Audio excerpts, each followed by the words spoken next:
दिल्ली में कोविड के फैलने पर दिल्ली की मुख्यमंत्री रेखा गुप्ता बोली हैं, कोविड मौसमी वायरस है, इससे कोई चिंता की बात नहीं है। यह ऐसा वायरस नहीं है जिससे लोगों को चिंता होनी चाहिए।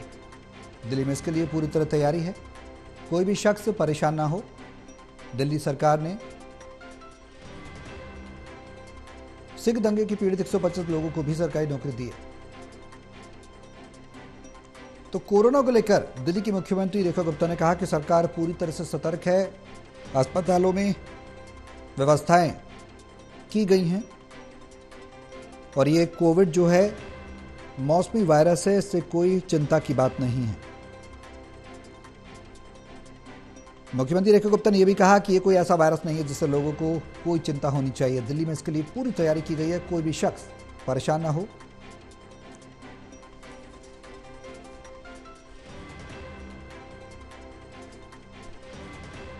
दिल्ली सरकार ने इधर सिख दंगों के पीड़ित 125 लोगों को भी सरकारी नौकरी दी है।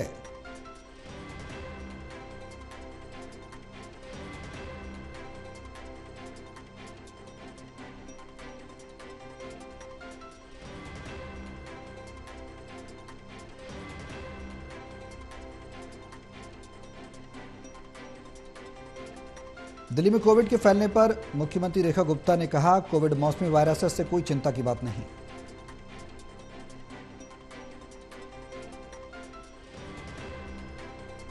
कोरोना के मामले दिल्ली में 1000 के पार कर गए, जिसमें 400 केरल में ये आंकड़े निकलकर सामने आए हैं। हालांकि मुख्यमंत्री का बयान ऐसे वक्त में आया है जब कोरोना को लेकर पूरे देश में चिंता बढ़ी हुई है, ग्राफ बढ़ रहा है। हमारे सहयोगी प्रणय शर्मा हमारे साथ हैं फोन लाइन पर। ज्यादा जानकारी के लिए सीधे उनका रुख करेंगे। प्रणय, क्या कुछ जानकारी है? मुख्यमंत्री ने कोविड को लेकर भी कहा कि मौसमी वायरस है, इससे चिंता की कोई बात नहीं है।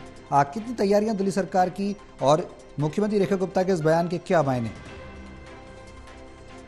सौरभ, साफ तौर पर मुख्यमंत्री ने कहा है कि कोरोना को एक नॉर्मल बीमारी की तरफ देखने की आवश्यकता है और यही जो विशेषज्ञ हैं उनका भी कहना है कि ऐसा नहीं कि अब कोरोना हमारे डेली लाइफ से चला जाएगा, वो रहेगा, कुछ वर्षों तक रहेगा और उसे इतनी गंभीरता से भी लेने की आवश्यकता नहीं है। उन्होंने ये कहा है कि जो सभी तरह के इंतजाम हैं वो किए गए हैं, अस्पतालों में पर्याप्त इंतजाम है, बेड्स हैं, इसके अलावा ऑक्सीजन की भी ये उपलब्धता सुनिश्चित की गई है। तो आज भी एक महत्वपूर्ण बैठक हुई थी एलजी के साथ, उसमें भी विस्तार तौर पर हेल्थ को लेकर जो चर्चा थी वो की गई थी, जिसमें कोरोना भी शामिल था। तो लगातार सरकार जो है वो इस ओर अपना ध्यान केंद्रित की हुई है। बाकायदा एक पहले एडवाइजरी भी जारी की जा चुकी है सरकार के द्वारा सभी अस्पतालों को लेकर, और आज एक बार फिर से मुख्यमंत्री ने बात दोहराई है कि पैनिक करने की कोई आवश्यकता नहीं है। स्थिति पूरी तरह से अंडर कंट्रोल है। सरकार ने पूरी जो मौजूदा स्थिति है उस पर अपनी नजर बनाई हुई है। चलिए, बहुत शुक्रिया प्रणय तमाम जानकारी के लिए।